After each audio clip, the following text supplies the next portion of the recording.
welcome back to the podcast. We've got a special guest today. Before I introduce him, I want to talk about the thing that we did last week in the live. We had a live on Facebook. I wanted to reach out. I was going to do another live just to thank these guys, but I think this is a great platform to do it right here. The Alabama Smoke Show that we did Friday night. So we had Joan Evans and the Tennessee Walkers, Alabama Heathens, Brandon Elder, Cam Jones, Dawson Slade, Cade Pierce, and Caleb Mills. I want to thank all you guys for all your hospitality, letting us go in your rooms and bug you. We really appreciate it. I think it turned out pretty good, and great show by everybody. So thanks for that for the last time. That was a lot of fun. It was a lot of fun. You did better with a list of names than I would have done. Yeah, well, I had to mentally picture their people with the faces. So I can see their faces, but names are like, Yeah. So let's introduce you first. Bud Gambrell. Am I saying that last name correct? Gambrell, yeah. Gambrell. Close enough. So me and Bud met at the smoke show. Actually, we talked a little bit beforehand. Yes, sir. But not in person. We actually met there.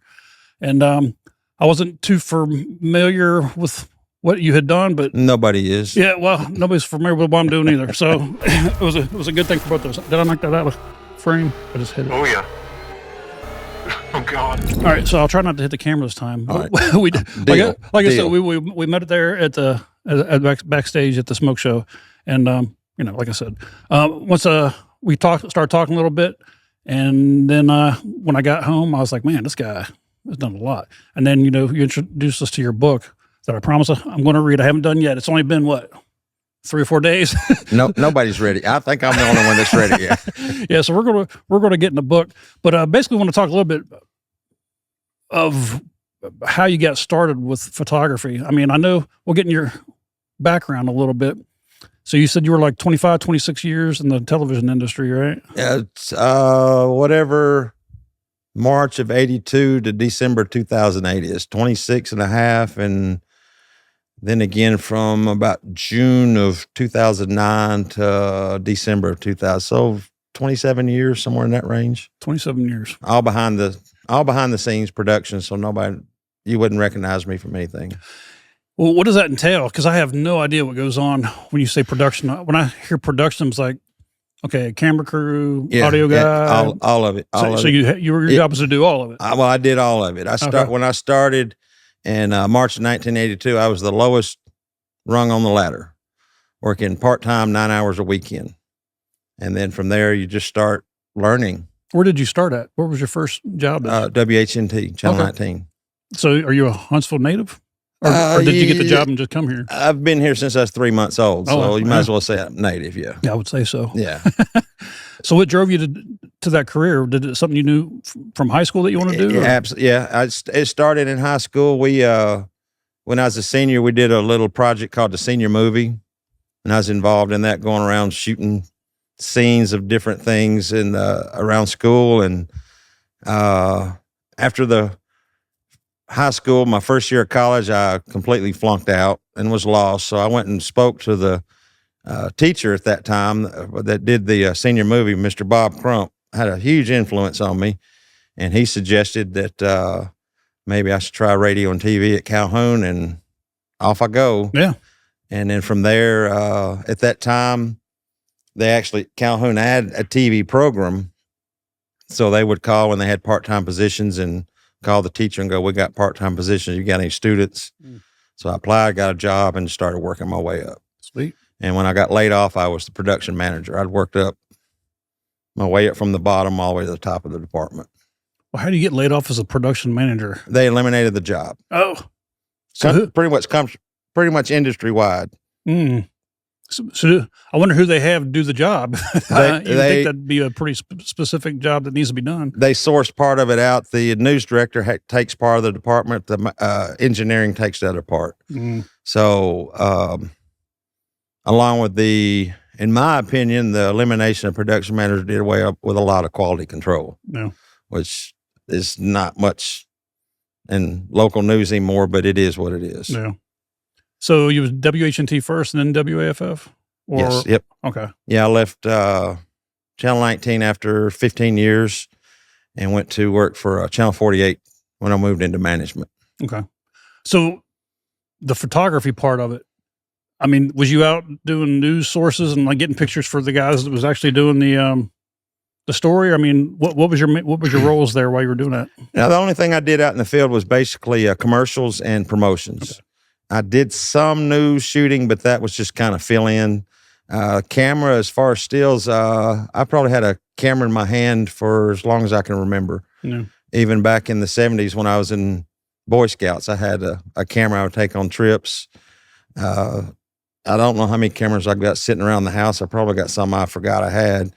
You know, even when we would go kayaking, I went and bought a little waterproof camera that I could take pictures going down the river. So it's just always been a fascination, always been a hobby. Mm. No. So when did you start going? You said you got laid off. That's a WHNT, right?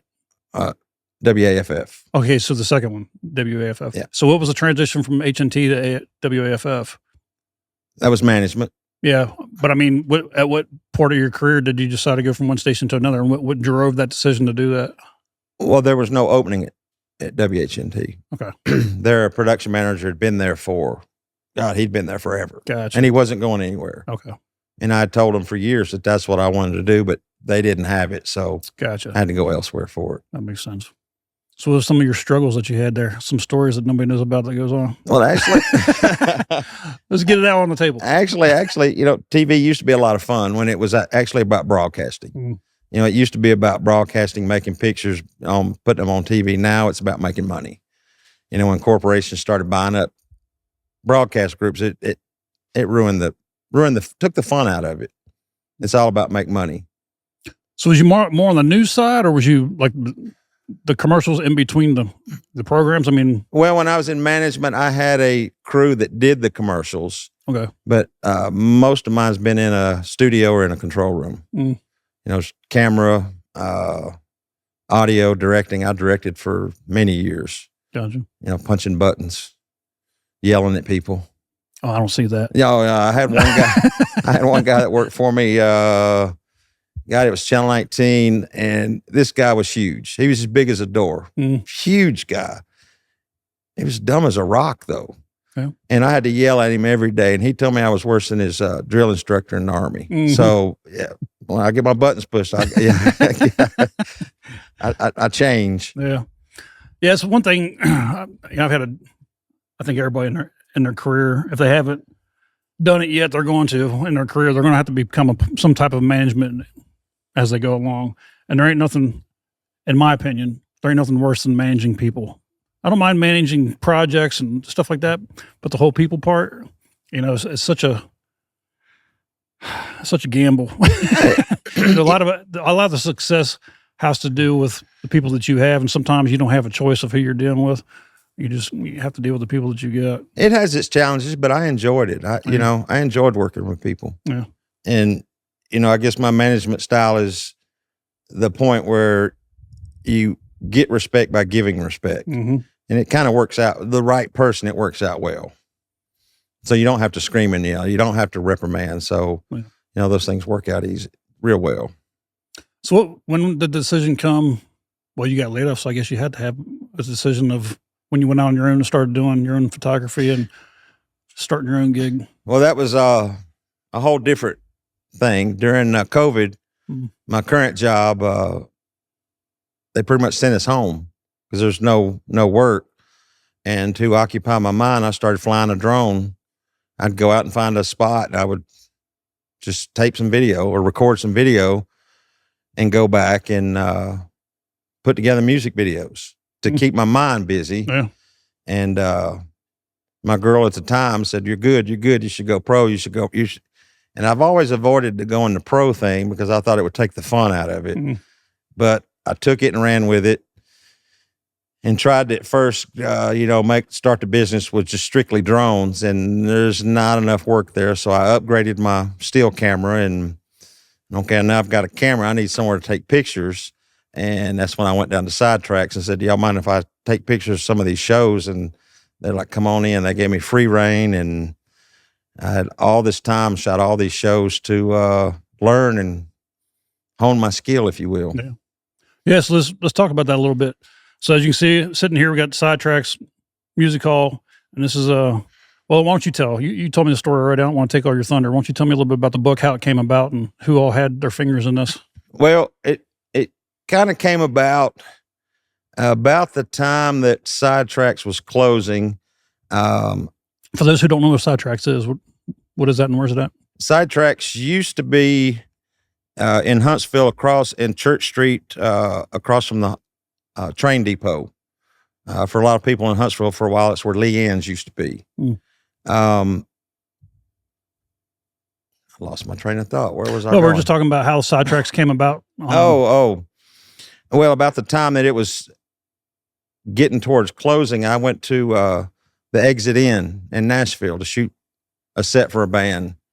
And at that time, the Exit Inn, which is probably the second most historic music venue in Nashville behind the Ryman.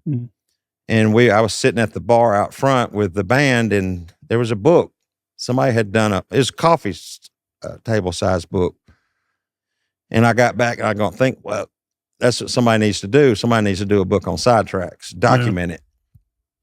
And everybody said, okay, that's a great idea. I'll help. And, nobody helped. So I took on the project and figured it out. I don't know anything about making a book. Yeah. I literally didn't know anything about it. Yeah. But I took it on and I did it. I proved it to myself that I could. Yeah, obviously there it is. Yep. So it says the foreword's by Andrew Davis. You want to talk about him a little bit? Well, Andrew wrote the best part of the book.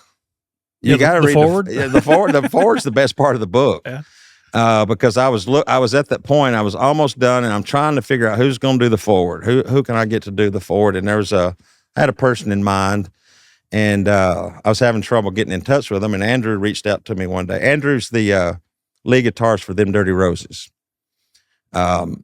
He reached out and he said, "You got anybody to do the foreword? I'll do it." And I'm like, "Yeah, I do. I actually need somebody." So he wrote it, and he texted it to me one night and blew me away. Oh. His foreword, it set the tone for the book so good. Yeah. How long did it take you from the time you said, "Hey, I need to do a book," from the print that we got right here? How long was that process? About 9 months. Really? Was that quick? Yeah. I started because it closed 1st of September 22. So I started in October, and that was out in July. Wow.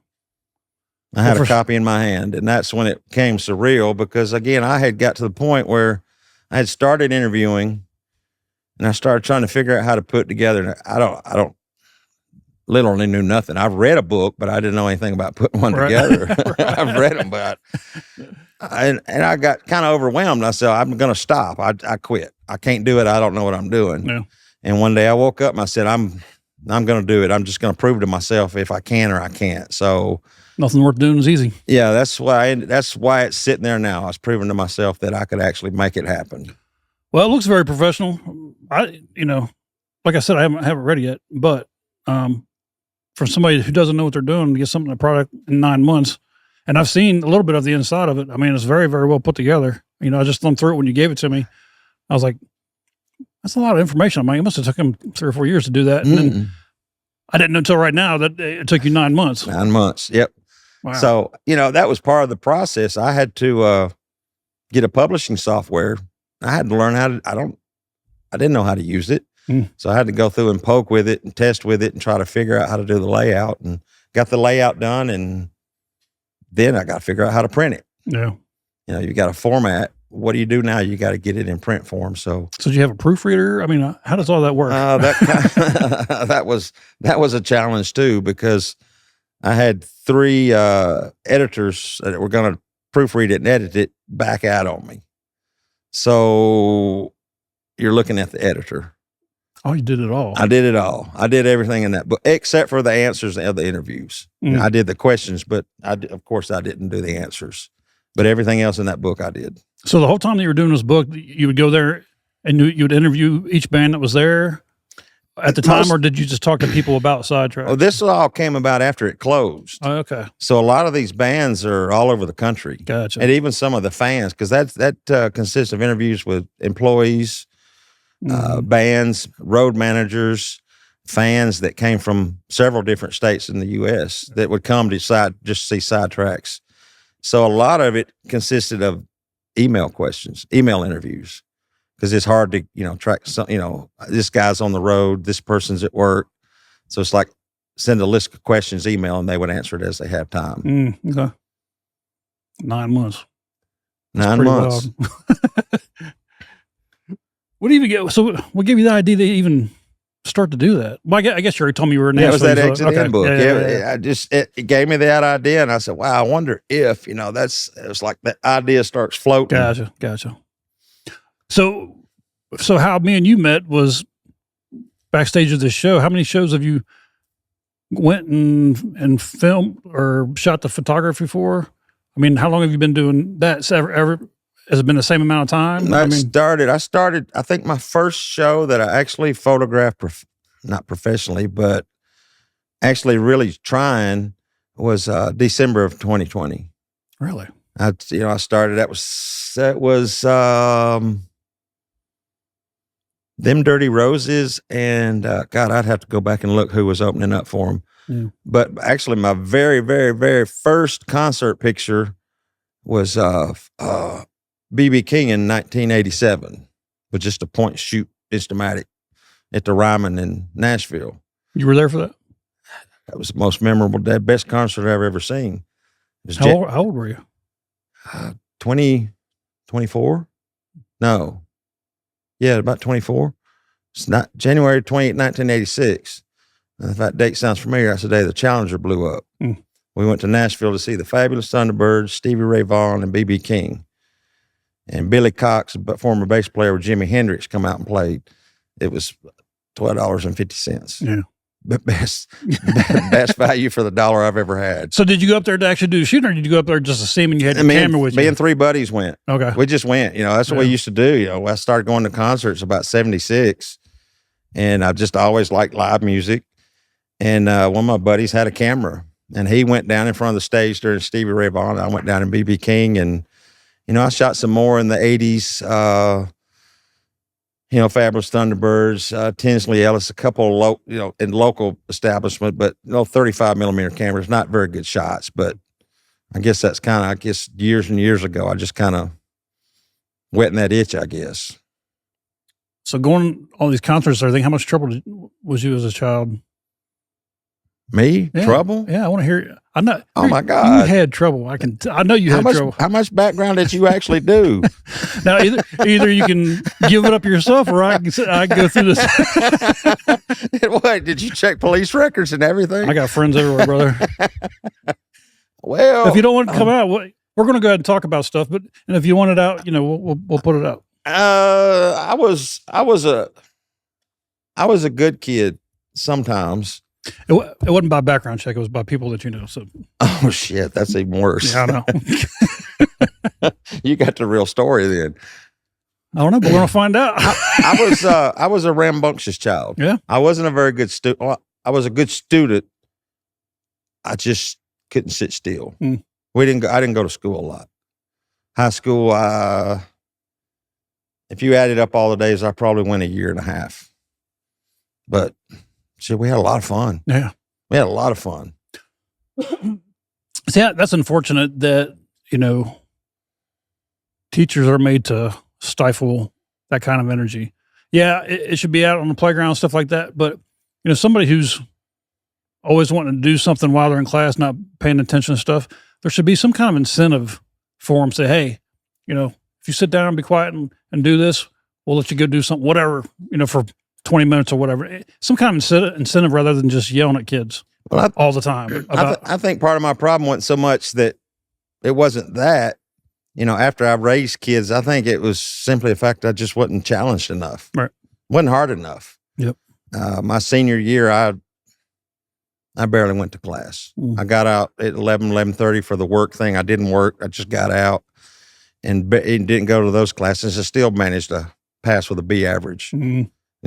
Very little effort. So I just don't think I was challenged, which would be even worse now. No kid left behind. They're not challenging kids. They're not teaching them. No.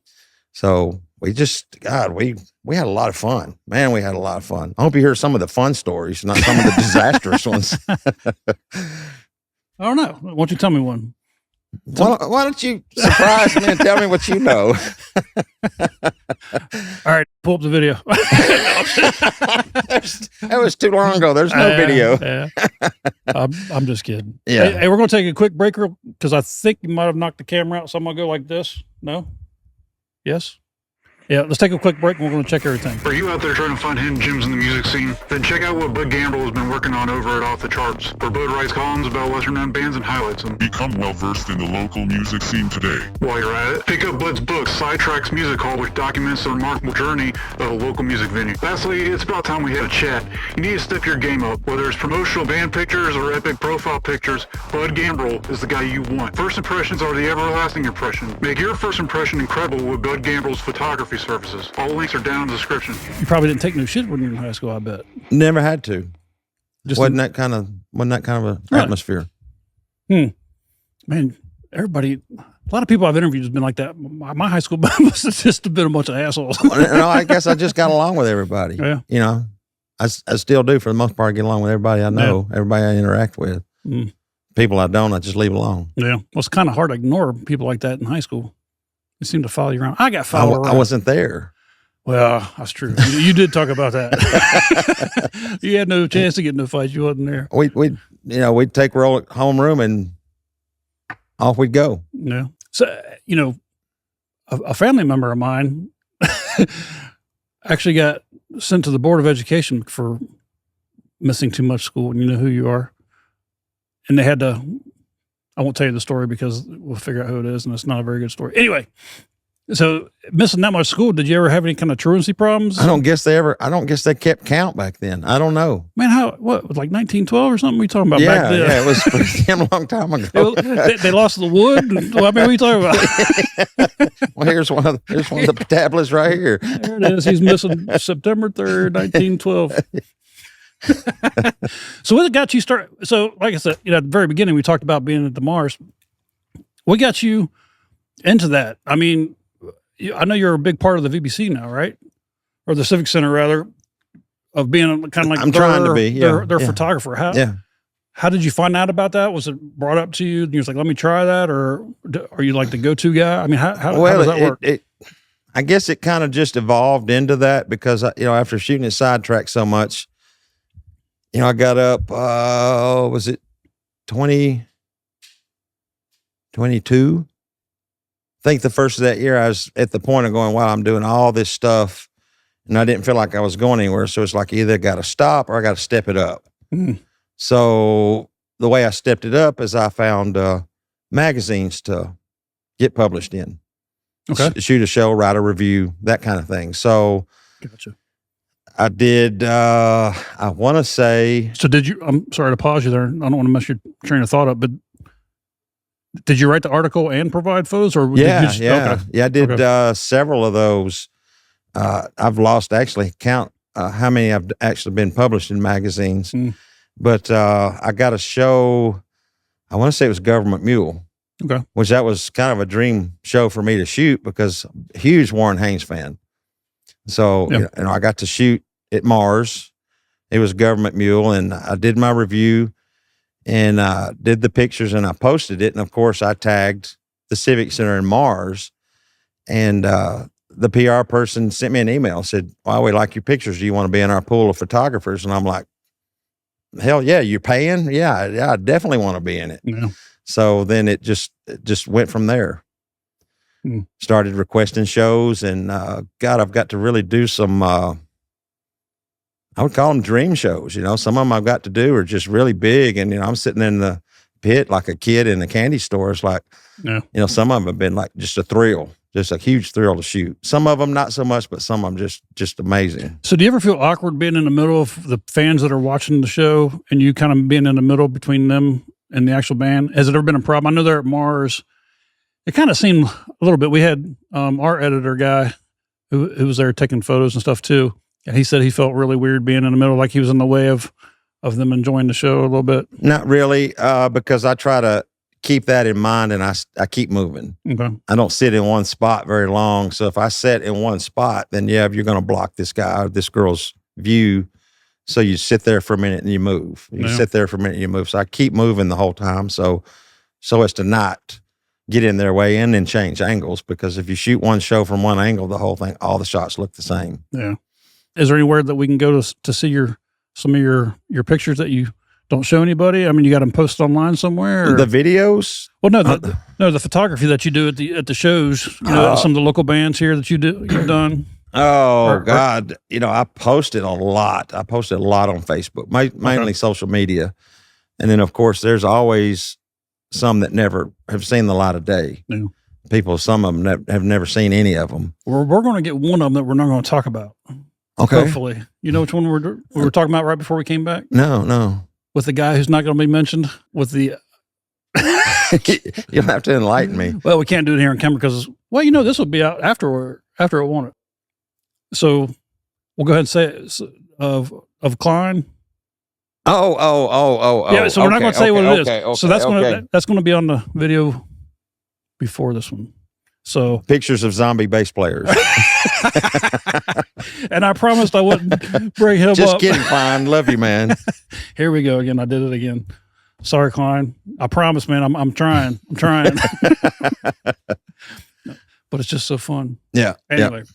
Hey, man, is there anything that I haven't talked to you about or brought up that you want to talk about and promote? I know we got your website. We definitely want to talk about that you can go to. Is BGambrellphotography.com. Yeah, that website is probably not completely up to date. I don't have any kind of metrics to see if anybody ever goes to it, so I don't pay a lot of attention to it. So the best place to find me is probably Facebook. Facebook, okay. Yeah. Do you have is it something that you had to be a friend requested from you, or do you have a dedicated page? There is a business page, but again, mostly I just use my personal page. Okay.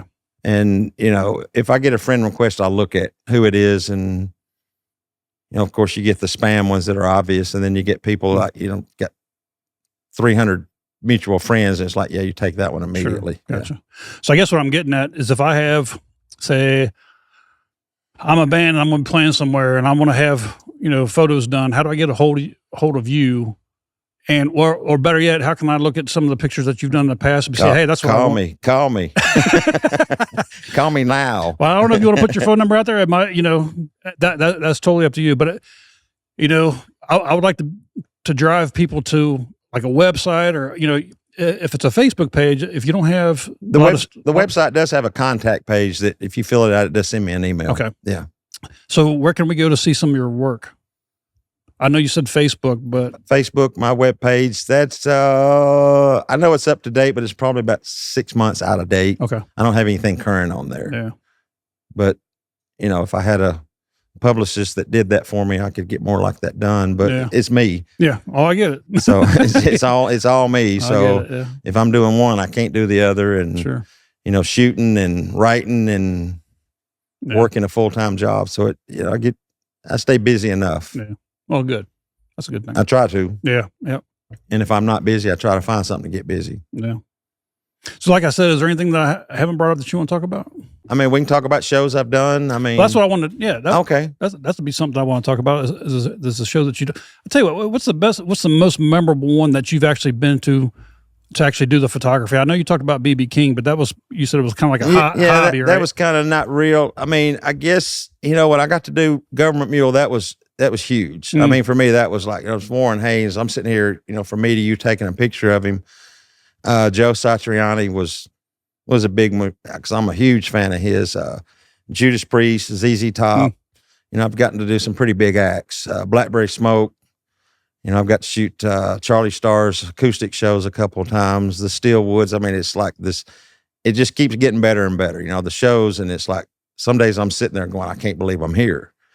Judas Priest. I was so giddy. I was like a little boy. Yeah, I bet. Rob Halford's like right here. Like what? I was so excited. I took some really shitty pictures that night. It's like I forgot what I was doing. Yeah, I get it. And then the ZZ Top, the funny one about that is I think that was the first night the new bass player played that 17-string bass. And I took a picture of that, and it went all over the internet. People were trying to figure out how the hell he was playing. I mean, the neck on that thing's like that thick. Yeah. It's like 17 strings. Yeah, I guess you don't put your hand around that. I guess it's kind of like I guess you'd have to go like this kind. Well, he kind of played at the bottom and he kind of played at the top. Gotcha. And he played it for one song, so it wasn't really in depth. I think it was really kind of just like a show type thing, right? Yeah, it was a joke because he called Billy and said, I saw this on eBay or whatever, and Billy went and bought it and gave it to him. I think that night of that show was a joke. Yeah. That's pretty cool. And that was the first night he played it. So that was a lot of fun because it went around and people were like, it was Photoshop and, it wasn't Photoshop. It was real. Because when I first saw it, I didn't have my glasses on. I was like, well, I'm seeing double. That guitar is like really big. And I focused on it. I said, no, that's real. It was huge. I don't know how you carry that. It had to be like a huge piece of lumber. I want to get the photos that you've done out there and show people how talented that you are. Because, a lot of people, if they're going to hire a photographer or something, obviously they want to see the work first. I just want to be people to see it and be like, yeah, I want this guy to do absolutely what we're doing. So we'll get stuff from you, and we'll either put it here on the podcast, or we'll come up with a way so people can review some of your stuff. Absolutely. Love to. Cool, man. I love showing off. I love talking about it. But again, I'll never say that I'm any better than anybody else. Yeah. Because there are better out there, and I take a lot of influence from a lot of guys that I think are just world class. So, well, like we talked to before, off camera, it's all about your taste too, don't you think? It is. It's all subjective. Yeah, I understand that, but also, like I said too, when we're off camera, you can tell if you put a side by side photo. Generally, people can tell a good quality from when it's not. Somebody doesn't really know what they're doing as far as the framing, the picture quality. Everything, well, sometimes it all has to do with the genre too. Because if you get some metal bands or some punk bands, the photographers shoot completely different. They may even just edit in black and white. It's almost a different art form. Gotcha. So it's subjective to. I just like getting. I call it crispy. I like to get as close to skin tone and as sharp as I can possibly get it. As sharp focus as I can get it. So how much editing do you do on your photos? That all depends. Some I shot Sunday night. I shot the Asia concert, and the lighting guy was on point. God, he was fantastic. Made my job easy. So editing is down to like very little, just checking exposure, just checking the skin tones just a little bit. But it all depends on the lighting. Sometimes they make it hard. Sometimes they make it easy. How do you get in there to do something like that? Lightroom. No, I mean, to do Asia, how did you get? So that's what I was kind of asking him before. How do you, did they reach out to you, or was you part of that pool that you were talking about? Yeah, it's part of Civic Center. Gotcha. Yeah, they were at Mars. Gotcha. Okay. And that was one that was supposed to be at the concert hall, but they didn't sell enough tickets, so they moved them to Mars. But it was a good show. Yeah. Very eclectic. Yeah. Guy from Wishbone Ash, if you remember them. Focus. And what was that other? The first band was Curved Air. I think their album come out in 71. Very eclectic concert. Yeah. I don't know any of those. Sorry. You would know the one Focus song. I think it was. I probably would. So that's not to put anybody down. It's just, I don't know song names, and I usually don't know the words, but if I see it or heard it, you're right. I know. You would know that one. It was very popular. Yeah. God, I'm trying to remember the name of it. It's mostly instrumental, but you would recognize it from Focus. It's all, they were all progressive. So it wasn't mainstream classic rock or anything. It was progressive. Yeah. Cool, man. Hey, we're going to shut it off here. If you ain't got nothing else? I'm good. All right, guys. Thanks for tuning in. Let me talk about this. I'm going to talk about something about personal real quick. So the Facebook Live that we did, we learned a lot from that. We tried to do the YouTube thing live, and obviously, as you guys know, that didn't work out. But we did figure it out, and we're probably going to try some more live stuff as we go. We might do a live. Actually, we are doing a live thing after this one posts, so we'll talk a little bit more about that. Thanks, guys. Like I said, thanks for tuning in. We'll catch you next time. See ya.